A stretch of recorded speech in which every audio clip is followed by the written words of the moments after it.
Buenas tardes, es un placer estar con ustedes esta tarde, muy emocionada de poder compartir algunos tips con ustedes sobre los exámenes, cómo prepararse, cómo debemos presentarnos en el momento del examen, qué podemos esperar en el examen para que no nos tome por sorpresa. Entonces, el día de hoy vamos a estar compartiendo sobre este tema y vamos a estar hablando de distintas cosas que en relación siempre con el examen. Una de ellas es recomendaciones de estudio. Muchas veces no sabemos por dónde empezar, cómo estudiar, no sabemos si realmente ya estamos preparados, qué cosas debemos hacer más énfasis, etcétera. Entonces, vamos a hablar un poquito sobre ello. Después, desde la pandemia, hay dos formas de presentar el examen. Vamos a hablar de estas dos formas y en realidad no les voy a dar una recomendación, sino que les voy a contar un poco cómo es el ambiente en ambos tipos de exámenes. Después, ¿qué podemos esperar del día del examen? Cuando hablemos del ambiente del examen, pues les voy a contar un poco eso, el ambiente, pero luego en el examen propiamente, que es el mismo examen en cualquiera de las dos formas.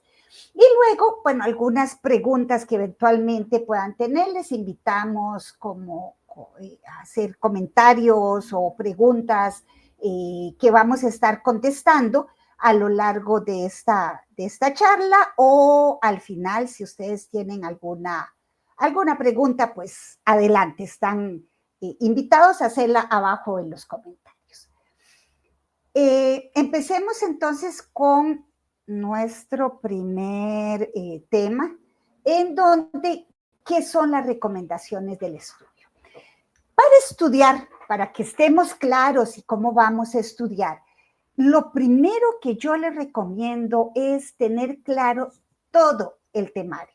Y cuando hablo de todo el temario. Muchas veces van a estar que si esto entra en mi experiencia dando cursos, me he topado con gente que lleva el curso con el objetivo de ganar el certificado y están más concentrados en que si esto entra o no entra en el examen, que si este es importante o no es importante para el examen.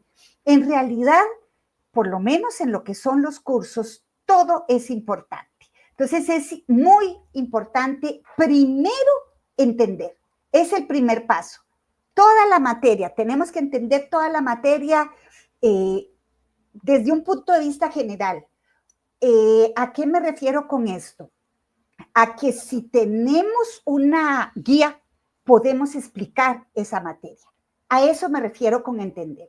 Cuando uno tiene una guía, digamos, y puede explicar de qué se trata claramente, ya puede darse por entendido, ya puede asumir que entendió esa materia. Una vez que estamos en ese estado, en todo el temario, vamos a, o más bien paralelo a este entendimiento, vamos a ir detectando todo aquello que es de memorizar. Hay cosas que se memorizan, punto. Los números de RFC. El significado de algunos de los acrónimos, eso pues es de memorizar, pero también tiene su lógica. O sea, ¿para qué sirve, no sé, un STP, Spanning Tree Protocol? Entonces es recordar que es el árbol que se forma para poder distribuir. Entonces tiene como un sentido el nombre, pero no deja de ser de memoria. ¿Por qué? En el examen les van a preguntar qué es STP, entonces les ponen en algún lado el Spanning Tree Protocol, pero después le pueden poner Spanning Trunk Protocol o cosas que podrían tener alguna relación. Entonces, siempre esos acrónimos hay que saberlos bien. Entonces, en mi criterio, yo lo que voy haciendo cuando tengo que estudiar para un examen es que voy revisando la materia. Cuando uno va revisando la materia, entendiendo la materia, es donde va estudiando, es evidente que hay cosas que hay que entender y aprenderse y saber cómo funcionan. Y hay otras cosas que son de memoria. Entonces yo suelo utilizar unas tarjetitas como estas de acá. Les presento mi apoyo de estudio, donde voy anotando todas esas cositas que son de memorizar. Y mínimo una vez al día durante todo el periodo del estudio voy revisando eso que es de memorizar de lo que llevo hasta el momento. Lo que no he estudiado pues no está ahí y lo memorizaré en algún momento. Entonces es ir anotando todo lo que es de memoria, irlo anotando para ir revisando cada uno de esos puntos, leyéndolo una o varias veces al día, muy posiblemente el día del examen te lo vas a saber, o por lo menos un buen porcentaje de eso. Ahora, una vez que entendés todo, sigue la parte de aprenderlo.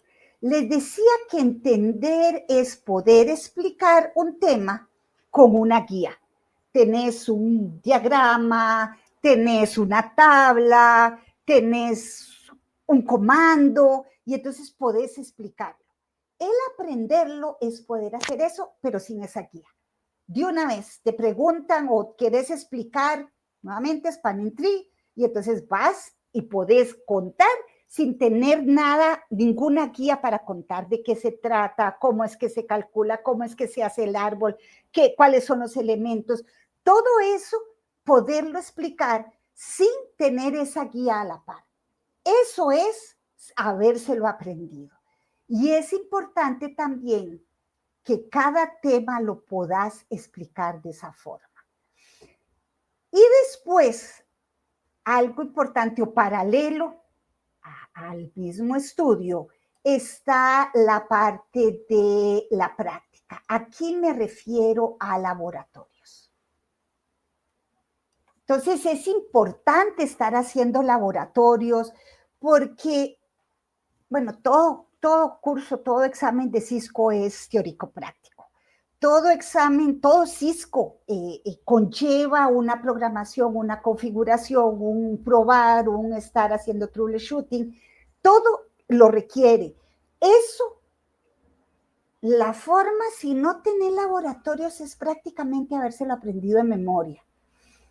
Hay cosas que no queda de otra que aprenderse de memoria, pero el aprenderse de memoria el resultado de un comando, por ejemplo, porque en la mayoría de los exámenes de Cisco también hay parte práctica, práctica a veces hay que hacer el laboratorio, a veces práctica me refiero al comando, el resultado de un comando, este es el resultado de un comando, ¿cuál fue el comando que le diste? Esas cosas difícilmente uno llegue a aprendérselas de memoria. Uno lo logra hacer haciendo la práctica, practicando, estudiando, volviendo a repasar, volviendo a hacer los laboratorios. Entonces, aquí, importante, son estos 4 puntos, ninguno de los 4 es menos importante que el otro. Y aquí cabe hacer un llamado a la importancia del curso, aprovechando, ustedes saben que Fastlane es un partner, un learning partner de Cisco, y quisiéramos invitarlos de paso a llevar el curso. Aparte de los cursos, hay documentación en internet, está libros específicos, guías de estudio para los distintos cursos. A eso tenés que agregarle el poder hacer laboratorios. En algunos casos hay simuladores con los que puedes usar el laboratorio. La principal ventaja que puedo ahorita, digamos, hablarles sobre llevar el curso, ya sea presencial o virtual, es que tenés un instructor. Los instructores en Fastlane somos con amplia experiencia, los cursos que damos hemos vivido el día a día con los temas que se dan en el curso y este instructor les puede contestar las preguntas. Entonces es una guía que van a tener, con la que van a poder contar a lo largo del curso. Además, esta práctica de laboratorio, los laboratorios están incluidos en el curso. Incluso algunos, la mayoría no es así, pero algunos de los cursos de Cisco tienen una extensión del laboratorio que les permite seguir practicando posterior al curso. Entonces, es una ventaja el poder llevar el curso y poder abarcar. ¿Qué abarcaríamos en el curso? Permítanme limpiar aquí y comentarles. Vamos a ver todo el temario y la idea es que ustedes puedan salir del curso habiendo entendido el temario. Aquí entonces ustedes van a poder hacer las preguntas. Aquí ya va a depender en gran parte de ustedes en el momento del curso si salen con todo entendido o no. Si algo no entendieron, la idea es que en el momento o al final del tema hagan las preguntas necesarias. Todos los instructores que estamos en Fastlane estamos deseosos de que ustedes nos hagan preguntas. Estas dos partes sí les toca a ustedes puntualmente, ir detectando qué cosas son de memorizar, ir haciendo las notitas, incluso pueden irlas haciendo conforme va pasando el curso y las van reforzando posteriormente. Y ya el ir a aprender y poder explicar y poder, ya aquí esto sí es un asunto muy personal de ustedes. Pero también van a tener esta parte, como les decía, la parte de los laboratorios. Prácticamente todos los cursos de Cisco en un mínimo, por poco el 80% de los temas tiene su propio laboratorio. Entonces eso les va a servir para ir preparados. Ahora, ¿cómo vamos a saber cuáles son esos temas? ¿Cómo voy a tener que enfatizar qué tan profundo tengo que aprender cada uno de los temas? Porque, pues, aprender el tema, puedo aprenderlo tan profundo o tan superficial como sea necesario. Esto lo vamos a tener en lo que Cisco llama el blueprint. El blueprint es para cada examen. Cisco saca un blueprint donde detalla la información de cada uno de los cursos, de los exámenes, perdón, también de los cursos, pero particularmente de los exámenes. Entonces, vamos a, no me quiere pasar, ok. Este es un ejemplo, este es un ejemplo del CCNA. Aquí está el blueprint, tenemos 6 temas y cada uno tiene un porcentaje diferente. Este porcentaje nos habla montones, o sea, prácticamente nos dice con qué profundidad debemos de buscar cada uno de los temas. Entonces, aquí inmediatamente no sobresale el 25%.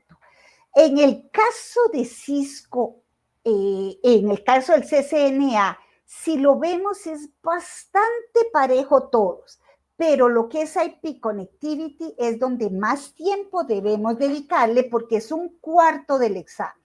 Después está el Network Foundation y el Network Access, y estos de acá podemos, no es que no vayamos, que los vamos a dejar de lado, que no vamos a interesarnos, que si no me lo entendí, pues no importa, no lo entendí, no. Es que no es tan profundo como tenemos que ir.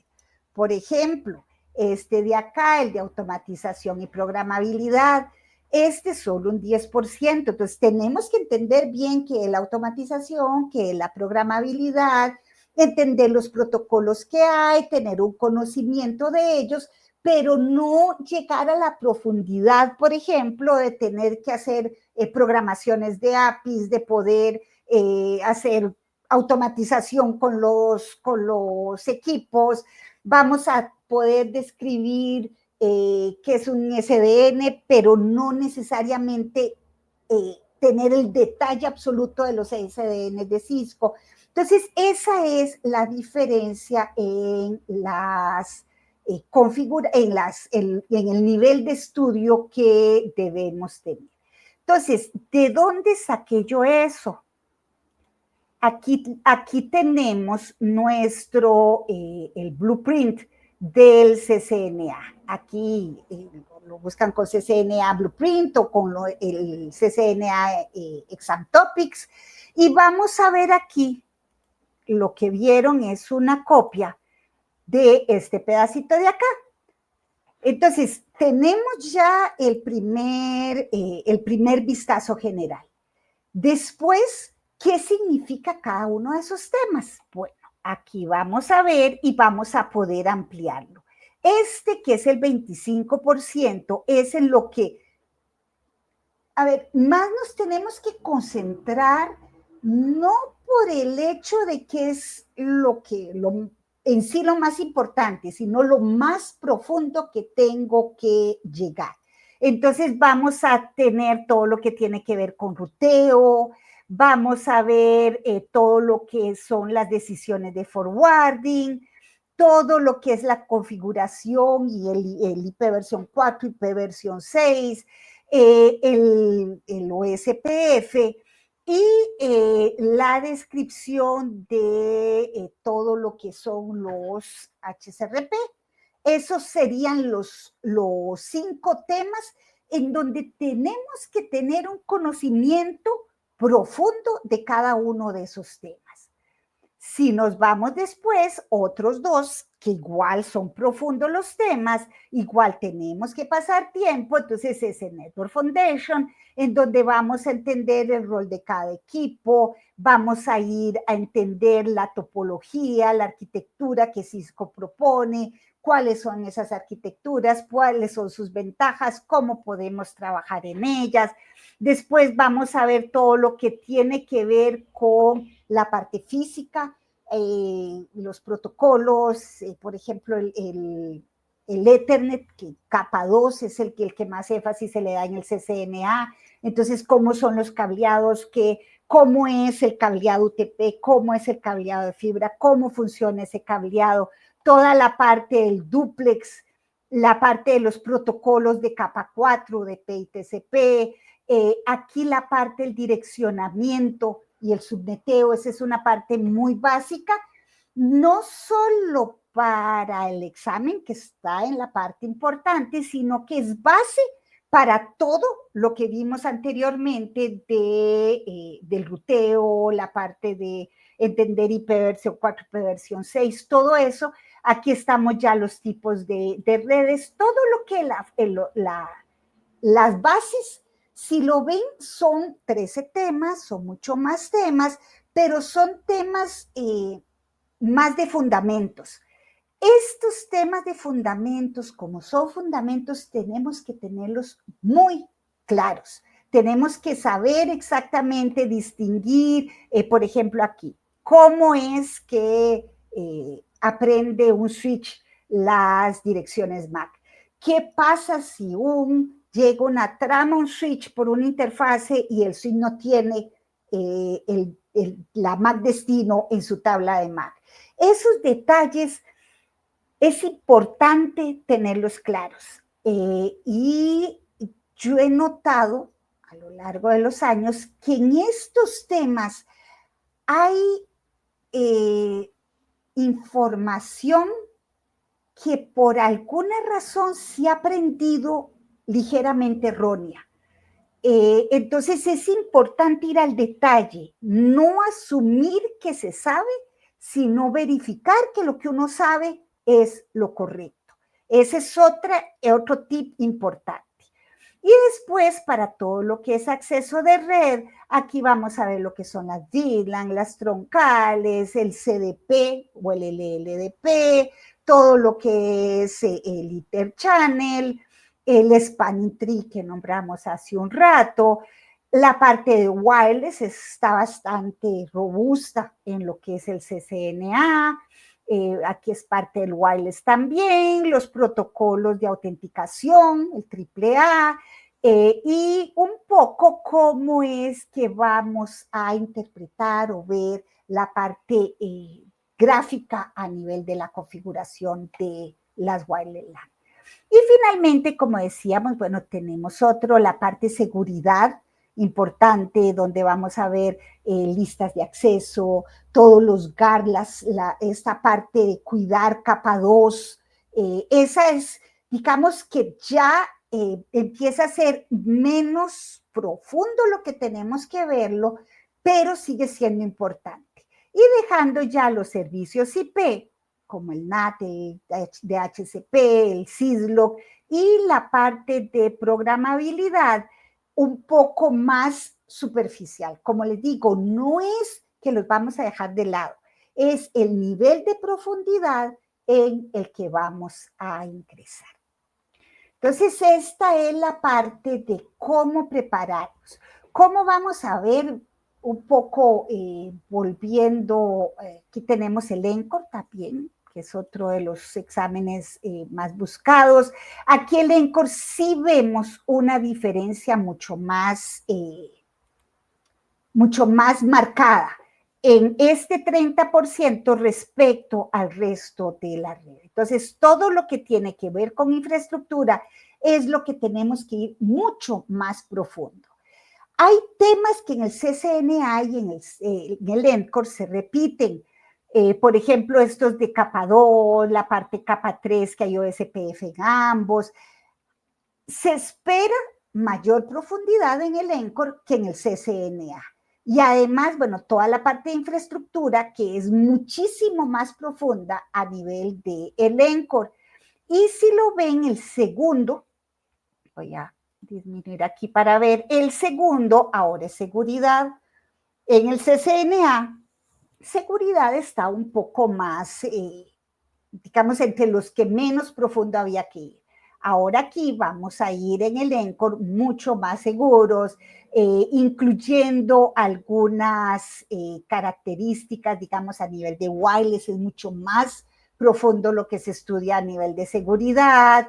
Vamos a ver todo lo que son las listas de acceso, el COPP que no se ve en el CCNA. Entonces, estos dos temas, el de infraestructura y el de seguridad, tenemos que buscarlos muy profundamente. No voy a entrar en cada uno de los exámenes, pero esa es la idea, que ustedes entiendan cómo interpretar esta tablita en donde Cisco, con esto no nos está diciendo, bueno, entonces esto de Network Assurance es solo un 10%, si no hace nada de eso, entonces igual lo paso. Pues es arriesgarse.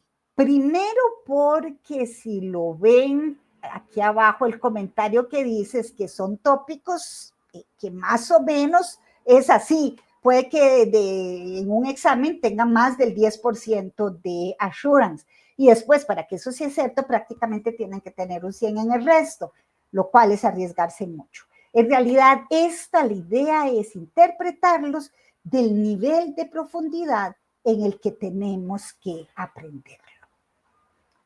Entonces, bueno, esto concluye nuestro primer tema. Y el segundo tema del que íbamos a conversar es cómo vamos a seleccionar el examen, el tipo de examen, el ambiente del examen que estamos queriendo. Les decía que, bueno, presencial, siempre hemos tenido el examen presencial, pero en la pandemia se implementa el examen en línea. Empecemos a hablar un poco del presencial, que es el que ha existido desde que Cisco inventó las certificaciones. Cisco tiene convenio con Pearson VUE, que es quien pasa los exámenes, el encargado de la institución que hace donde uno presenta el examen. Los exámenes en sí son posiblemente desarrollados por personal de Cisco.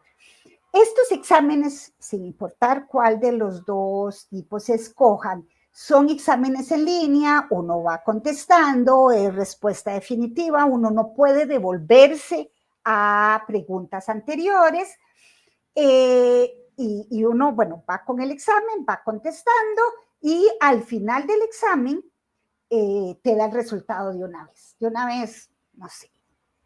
Bueno, a veces a uno se le hace una eternidad, pero creo que nunca tarda más de un minuto en responderte. Ahora, el presencial, uno tiene que ir a las oficinas de Pearson, bueno, no son de Pearson VUE a su vez tiene partner en los distintos países en donde se tiene el ambiente para hacer el examen. Entonces, y de hecho, Pearson VUE saca exámenes de todos bueno, no sé si de todos, pero de un montón de fabricantes, entonces podés ir a hacer exámenes a empresas que ni siquiera son partners de Cisco, sino que de cualquier otra tecnología. Entonces vas, te presentás, tenés que llegar, te recomienda llegar por lo menos 15 minutos antes del examen, te presentás, tenés que llevar una identificación, en algunos casos piden 2 identificaciones, ambas con foto, te ponen a firmar la entrada, a leer el reglamento. El reglamento es muy obvio, digámoslo así, en donde no puedes copiar, no puedes hablar, que el tiempo es absoluto desde que empieza hasta que termina. El ambiente normal de un laboratorio, de un examen. Ya firmas, te sacan una foto para hacer constar que efectivamente estabas en ese momento ahí. Después tenés que entregar todo, celular, el reloj, la billetera, la cartera, si llevan maletín, todo. Todo entras con la ropa y nada más. Normalmente, por lo menos a mí en todas las ocasiones que he ido presencial, me han dado una hoja y un lapicero o una pizarrita.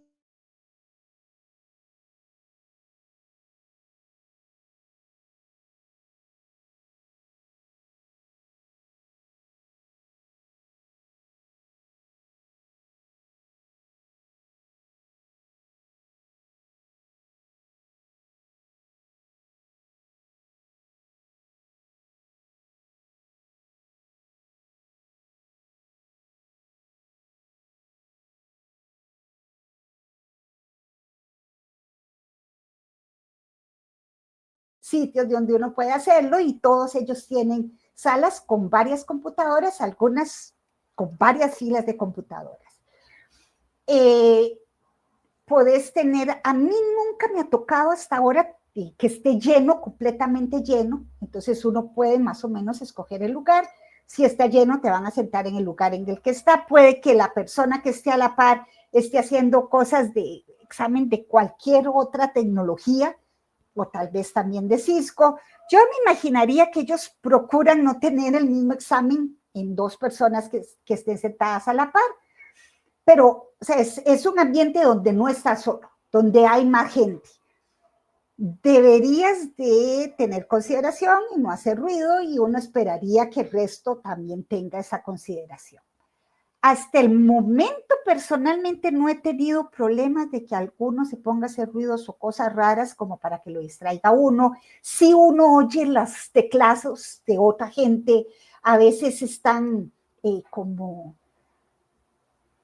estresados, tal vez, porque uno oye como muy duro, o bueno, hay gente que le da duro a las teclas, entonces eso puede causar algún nivel de estrés.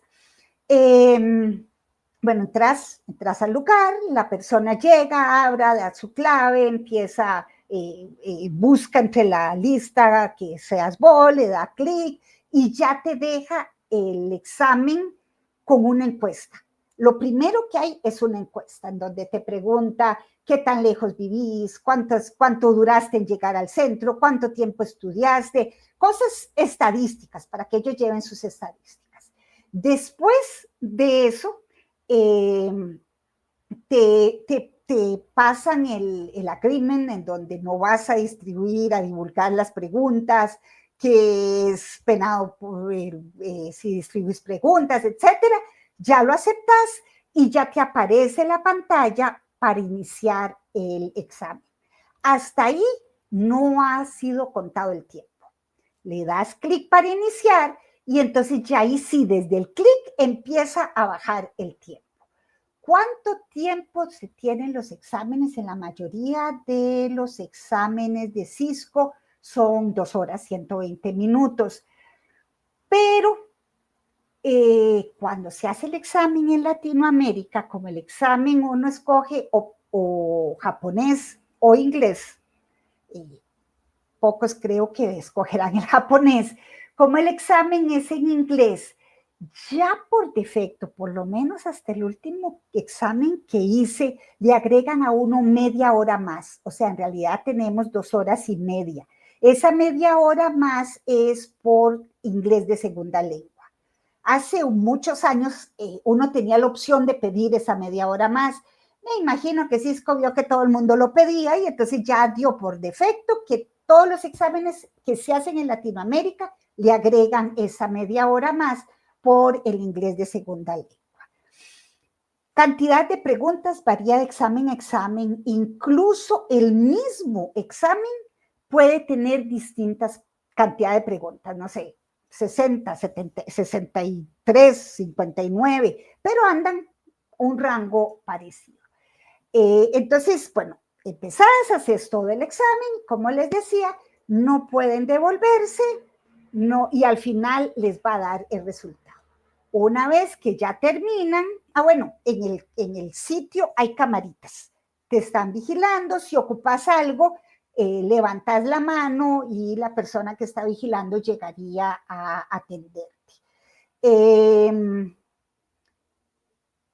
Básicamente, o sea, digamos, si tenés que ir al baño en ese momento, levantar la mano y entonces, pues se aseguran de que vayas y vengas sin hablar, pero ese es tiempo que vos perdiste del examen.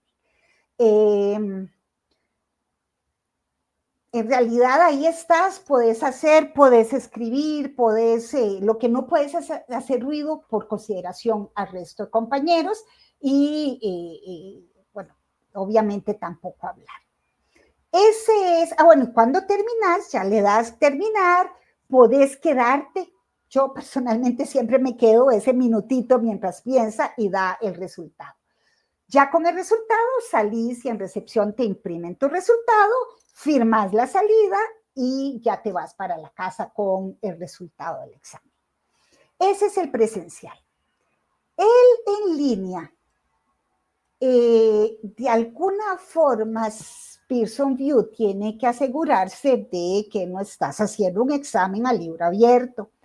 Entonces hay que bajar una aplicación de Pearson VUE en donde tenés que ingresar, no recuerdo si es media hora, 15 minutos antes, a ingresar y entonces te piden que saques fotos del sitio en el que está. Lo primero que te dicen es que no puede haber movimiento en el cuarto en el que estás, no puede haber ruido en el cuarto en el que estás. Y que si ellos sensan movimiento, te anulan el examen inmediatamente. Entonces, bueno, ya esa es la primera advertencia. Después, en la plataforma esa, en la aplicacióncita que se baja en el celular, vos sacás fotos de los 4 ángulos de la sala, del cuarto donde vas a hacer el examen y lo subís. Una vez que lo subís, apareces en fila para ser atendido. Y ahí te aparece un mensajito de que estás haciendo fila, que ya no importa cuánto tarden en atenderte, que ya no vas a perder el examen por haberte atrasado. Eso es, o sea, porque te piden estar antes para que a la hora, creo que son 15 minutos lo que te dan de tolerancia, y si en esos 15 minutos no te presentaste, pues perdiste el examen. Entonces, si ya vos entraste, llegaste hasta ese punto de estar en espera para ser atendido antes de la hora, ya si tarden media hora o una hora en atenderte, vas a hacer el examen. Ya no te van a cancelar el examen por eso. Cuando ya te atienden, ahí yo estoy casi segura, no abren pantalla, pero estoy casi segura de que sí es una persona quien está detrás de cámaras, porque te escribe, por favor, acerque la cámara de la la computadora, a tal lado quiero ver qué es eso que en la foto salió, eso blanco que está sobre el escritorio. Entonces hay que acercarlo para que él vea qué es lo que se tiene. Y así te va a pedir cada una de las partes que le causó dudas en las fotos. Una vez que ya revisa, que aprueba tu salón, entonces ya ahí te aparece en pantalla todo eso es en un ambiente, o sea, entraste en el celular y después en el celular te activa el ambiente de la computadora, y ahí en la computadora te activa el ambiente del examen. El examen, el proceso, exactamente el mismo, la encuesta, el agreement y el clic para empezar y empezás a hacer el examen.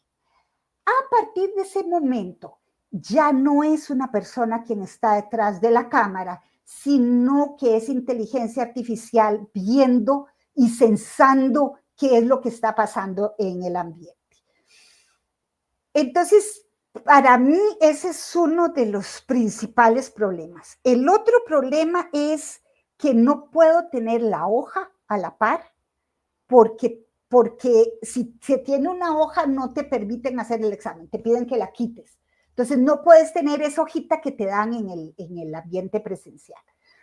Después ellos, a ver, tenés que tener los ojos en el monitor, no podés mover la boca, no podés hablar, no puede haber movimiento en el ambiente. Y cualquier cosa que ellos sensen que ellos o la inteligencia artificial sense que podría haber algún conflicto, te van a cortar el examen. Y les cuento mi experiencia. Yo hice durante la pandemia 2 exámenes así. El primero estaba en ese... en el primero fue que estaba yo, leí la pregunta y me pongo a pensar. Para pensar, yo vuelvo a ver hacia arriba y estaba pensando cuando se lo un y vuelvo a ver y era un pop-up que decía, no puede quitar la mirada del monitor. Esta es la primera advertencia de 3, a la tercera le anulamos el examen. Ese examen siguió adelante, lo terminé, gracias a Dios, sin ningún problema. El segundo examen estaba igual, ya clara de que tenía que estar viendo al monitor. Uno de los tips que vamos a hablar ahorita propiamente en el examen es entender bien la pregunta. Entonces, para leer cuidadosamente, yo empecé a mover la boca mientras leía. Entonces empecé y ¡plum! El pop-up. No puede mover la boca. Esta es la primera advertencia de 3, la tercera le anulamos el examen. Entonces, como esa es una reacción inconsciente, yo me puse las manos aquí en la boca para cerrarme la boca, con la intención de que no moverla. Al ratito, ¡plum! El segundo pop-up. No puede ponerse las manos en la boca. Esta es la segunda advertencia de 3, a la tercera le anulamos el examen. Gracias a Dios terminé el examen, todo salió bien, pero el susto y la tensión fue grande. Creo que es importante hacerlo ver porque, bueno, el examen en línea tiene la gran ventaja que estás en tu casa, o en la oficina, en un ambiente tranquilo, en un ambiente que vos conoces, no tenés que despojarte de todo, dejar las pertenencias afuera en un locker o en manos de alguien que no conoces. Esa tiene sus ventajas, no tenés el estrés del traslado. Recuerdo una vez un compañero, ya hace mucho tiempo, que iba a hacer un examen y iba de camino y el bus en el que iba tuvo un accidente. El pobre se bajó y el accidente fue grande, entonces los carros no pasaban, terminó corriendo a hacer el examen, obviamente llegó alteradísimo.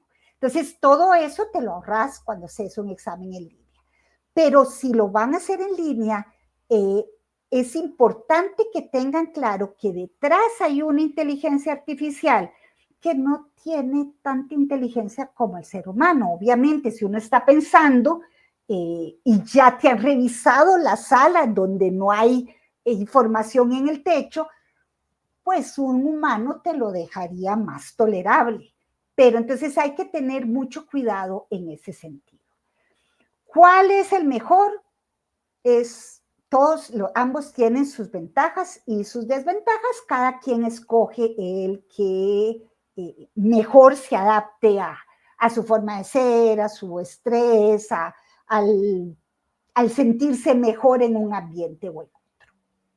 Y entonces esa es la parte de la selección en sí del examen. Y finalmente, los tips para el examen, ya propiamente el día del examen. Como les decía, ustedes ya le dan iniciar en cualquiera de los dos ambientes en el que está. El reloj empieza y es marcha atrás, va para atrás. O sea, cuando llega a 0 es que ya el examen se acabó.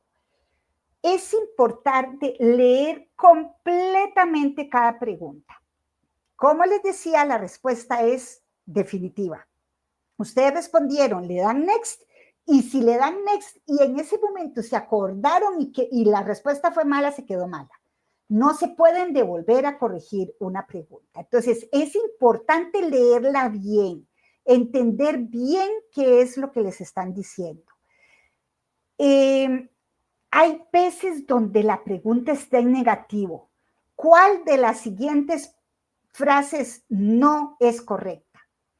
Entonces, ahí hay que leer, cada palabra tiene su significado, igual que las respuestas. Cada palabra tiene su significado.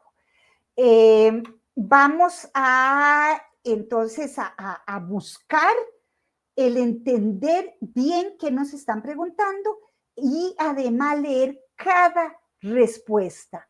¿Y por qué cada respuesta? A veces la respuesta A es la correcta y como estamos estresados por el tiempo, la marcamos y seguimos adelante.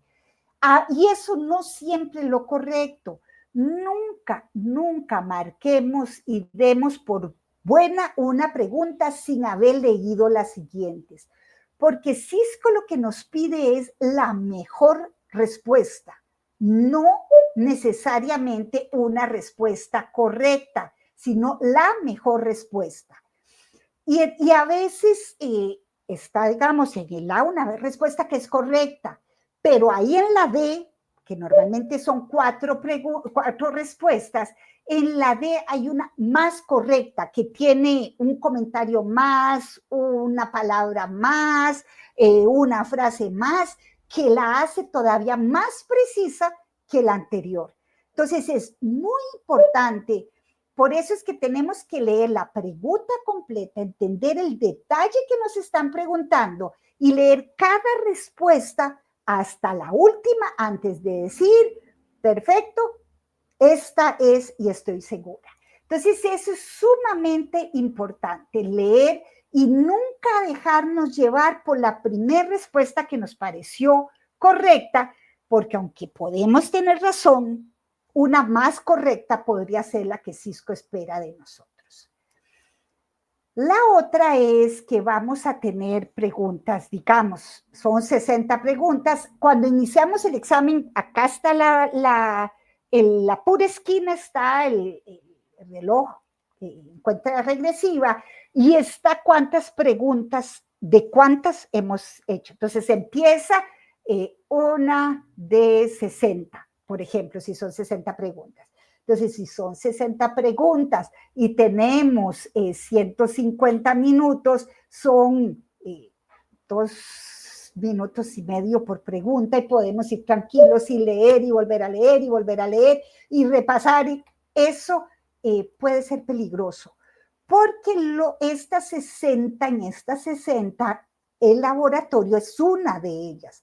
Y en los laboratorios normalmente vamos a ocupar más tiempo que las preguntas normales. Entonces, cuando vayamos proyectando el tiempo, aquí tenemos la cuenta regresiva, vamos proyectando dejar un buen tiempo para las preguntas. Normalmente, y no lo tomen como palabra escrita en piedra, Normalmente 1 minuto 45 segundos por pregunta es un buen tiempo, pero para ir dejando tiempo para hacer los laboratorios con calma. Entonces, vamos a ir dejando ese tiempo para el laboratorio, no proyectar que si son 150 a 60, 2,5, y ahí vamos a 2,5, y entonces lo revisé y lo volví a revisar y ya tengo la respuesta, pero me da miedo darle next. No, vamos, no hay que apresurarse, no hay que ir, como les decía aquí en estos primeros 3, no hay que ir, leo la pregunta, medio leo la respuesta y voy a la siguiente, porque tampoco se trata de eso. Hay que leer bien, analizar bien las respuestas, marcar la que mejor nos parezca y seguir a la siguiente. Ahora, no es recomendable quedarse mucho tiempo en una sola pregunta.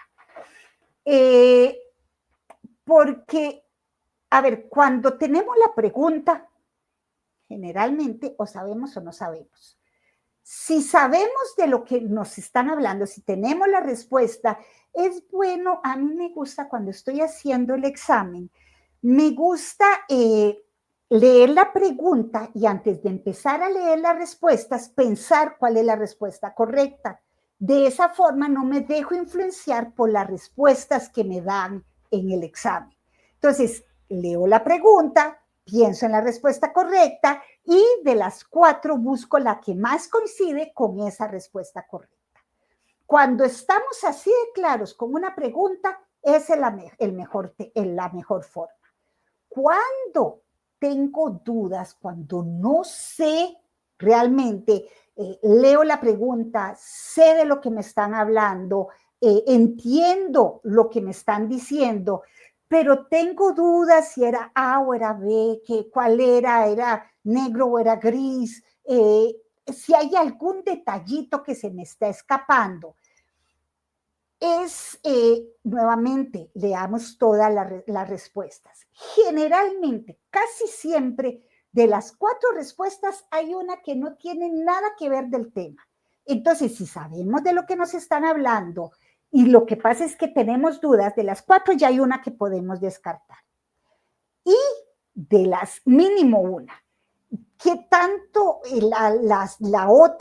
de las otras 3, que va a depender qué tan seguro estamos del tema? Y luego, ya habiendo descartado la 1 o la 2 que podemos descartar de primeras, vamos a ir a ver las que nos quedan, a revisar el tema y a escoger la que consideramos mejor.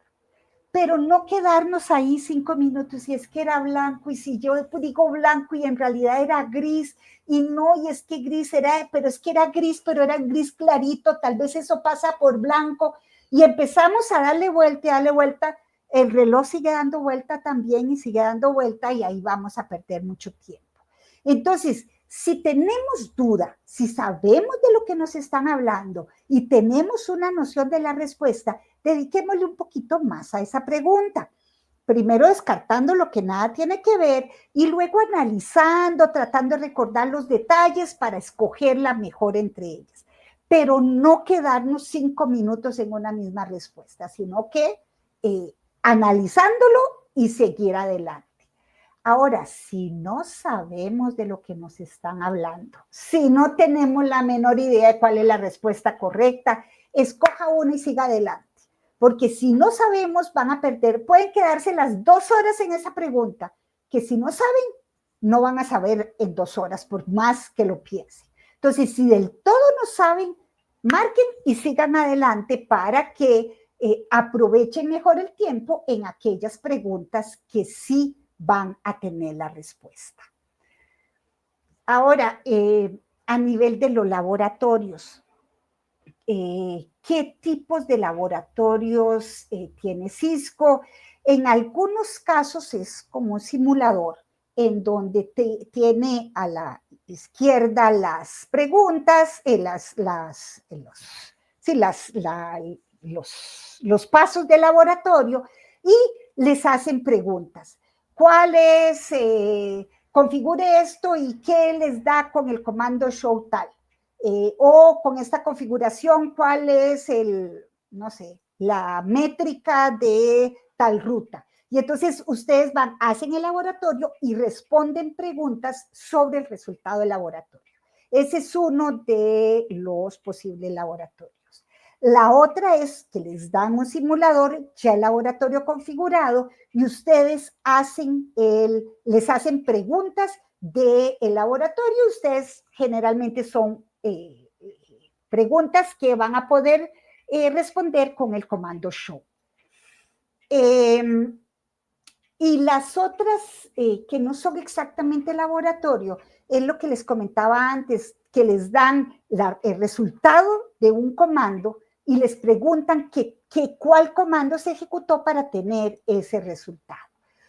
Otra similar es, les dan el resultado de un comando y les preguntan algo sobre ese comando. Por ejemplo, en un show interface, el tamaño del buffer en el momento en que se dio el show interface, tamaño del buffer de salida. Y esas, o no sé, en las VLANs, cuáles puertos están en troncal o cuáles VLANs están permitidas en una troncal, de acuerdo a resultados de un comando show. El tipo de preguntas que van a encontrar en el examen son, bueno, los laboratorios que acabamos de hablar, preguntas de selección única, una pregunta, 4 respuestas, y hay que escoger una sola, preguntas de selección múltiple.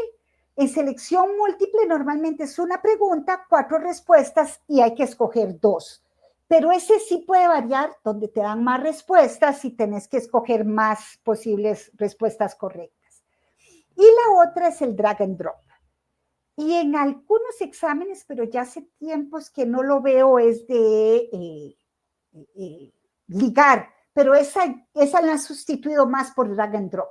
Entonces, drag and drop es que tenés una lista a la izquierda, una lista a la derecha, y tenés que coger, la derecha son como cajitas móviles que tenés que arrastrar a lo que corresponda. Por ejemplo, nombres y aquí la descripción de ese nombre. O poner en orden la ejecución de algún proceso.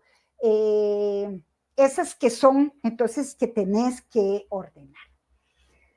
Eso es lo que pueden encontrar en un examen. Eso son algunos de los tips que queríamos compartir con ustedes.